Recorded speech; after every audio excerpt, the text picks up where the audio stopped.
You know and probably have experienced the horrors of spelling and pronouncing English words. Many people, both foreign and native, are often confused and misled. I mean, take a look at these. The left and right words are pronounced the same, right? Wrong. Each side has different pronunciation. Read, read. Live, live. Wind and wind. Figuring out how to utter these words is difficult, especially without context. Wouldn't it be a lot more convenient if by reading the word you'd know how to pronounce it? Introducing the International Phonetic Alphabet, or IPA. An alphabet made of sounds. In 1886, the French linguist Paul Passy, along with a group of dedicated language teachers, embarked on a journey that would give birth to what we now call the IPA. In 1888, they unveiled their first prototype, primarily designed for English, French and German. However, as the 1890s rolled in, they wasted no time in broadening the IPA's scope to encompass the diverse sounds of non-European languages, including the intricate phonetics of Arabic. Throughout the years, the IPA underwent numerous revisions and expansions, meticulously accommodating nearly every conceivable sound found in languages from every corner of the world. Let's find out what the IPA actually looks like. Sounds are divided into two main categories: consonants and vowels.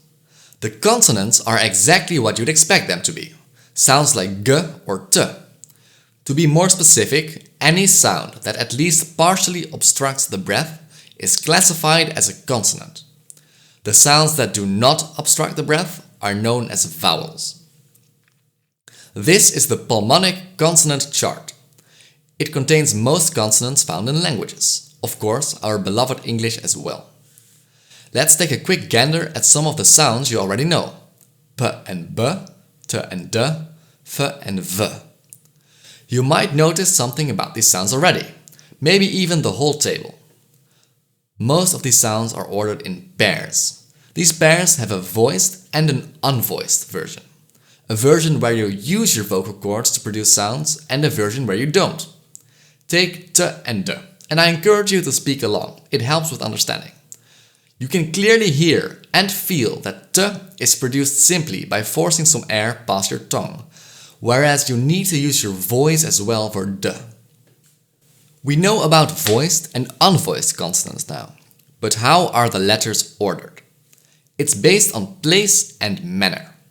On the horizontal axis, you'll traverse from sounds formed at the lips to those generated deeper within the mouth and throat. The vertical axis, on the other hand, indicates the manner of airflow manipulation, such as nasal airflow or tongue trills. Let's quickly clarify the terminology used to describe the placement of articulation. Bilabial involves using both lips. Labiodental requires pressing the upper teeth against the lower lip. Linguolabial refers to the tongue's contact with the upper lip. Dental involves the tongue's contact with the upper teeth. Alveolar is when the tongue touches the alveolar ridge. Postalveolar refers to the back of the alveolar ridge, and then as we move on, the tongue moves further and further back into our mouth and throat. Remember, the y-axis of the consonant chart reflects the manner in which sounds are articulated. Nasal sounds are created by allowing air to flow through the nose, like m and n. Plosives involve a momentary complete obstruction of the airflow, followed by a sudden release, like p and b. Sibilant fricatives produce a hissing sound, like s and z, while non-sibilant fricatives create a smoother, more continuous airflow, like f and v. Approximants involve bringing articulators close together without creating turbulent airflow, like r. Tap or flap sounds are produced by a rapid, single motion of an articulator against another. Trills are created by the rapid vibration of an articulator, such as the r sound in many languages. Lateral approximants are formed by allowing the airstream to flow over the sides of the tongue, like l. That's a lot of information, but as you can see, in a way, the table forms a map of the mouth. Understanding this helps a lot with understanding how these sounds are produced. Now, let's explore the vowel chart. Just like the consonants, the vowel chart is organized based on the way the mouth moves. The horizontal axis represents tongue position, ranging from front to back in the mouth. On the other hand, the vertical axis denotes the degree of tongue height, from high to low. Vowels positioned towards the top of the chart are produced with the tongue positioned closer to the roof of the mouth, whereas those at the bottom involve a lower tongue position. You will also see pairs here. Instead of being for voiced and unvoiced, these denote rounded and unrounded vowels. This basically means whether your lips form a circle or not. Once again, repeat with me. If you say E as in eat and oo as in who, you'll clearly see that your lips are spread out and wide while saying E, but form a small circle for oo. As such, we can say that oo is a rounded vowel, while E is an unrounded vowel. While we're making noises anyway, take a look at this diagram I took straight from a Wikipedia page. It shows how high your tongue is when pronouncing certain vowels.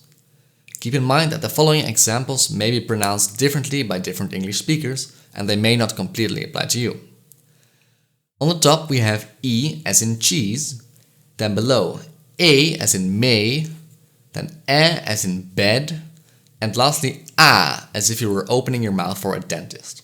Now all in one go. E, A, A. You can feel your tongue moving down in steps when you say these vowels. Once more. E, A, and A. Moving beyond singular vowels, we discover diphthongs. Instead of a singular sound, you move in between two different vowels. Diphthongs have a starting and ending vowel, and when pronouncing them, you gradually shift your lips and tongue position from that of the starting vowel to that of the ending vowel. A great example is the word town. As you can see, the diphthong is denoted by simply putting the starting and ending vowels next to each other. In town, you move from A to U, producing ow. You may be thinking, can we also do this with 3 or more vowels? Yes, we can. In English, a good example is diet. It goes from A to E to diet.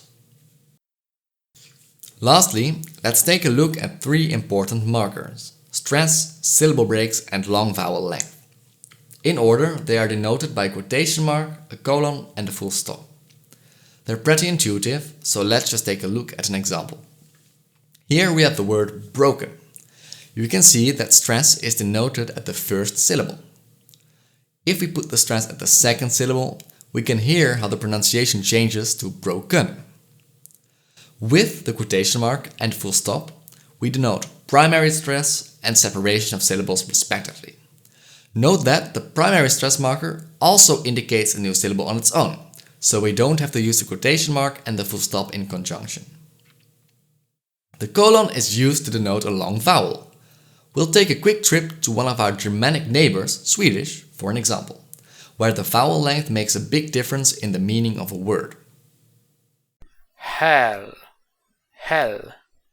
The first one means the heel of a foot. The second one means a stone slam. Big difference for just the vowel length. We have vowel length in English as well. However, that usually doesn't make a big difference in the meaning of the word. This is where I'll leave the stream of information for now. There are a few sounds I haven't covered, and there's the whole world of diacritics and tonality to get into. But those deserve a video of their own if we ever want to discuss them. If you want to practice reading and maybe even writing or typing IPA, I have a recommendation for all of you. ipachart.com is a free and interactive webpage where you can listen to the IPA sounds online. ipa.type.org is a place where you can type in IPA online. These two coupled with Wiktionary can be a good practice tool. Think of a word, try to type it out in IPA using ipachart and type it, and then look up what the actual IPA is on Wiktionary. Now don't worry, I'll leave links in the description to help. There's also just many IPA exercises online, but this one from Cambridge University is pretty nice. If you want more, just Google something like IPA exercises or IPA reading exercises. There's tons to find out there, so if you want more, absolutely do that. And if you want to read up more about the rest of IPA I didn't cover, or just double check some facts, the Wikipedia page is very good, and there's the official IPA handbook, which does cost money, but it provides a very extensive guide to the IPA. There's also links for these in the description. In any case, good learning, and I'll see you next time.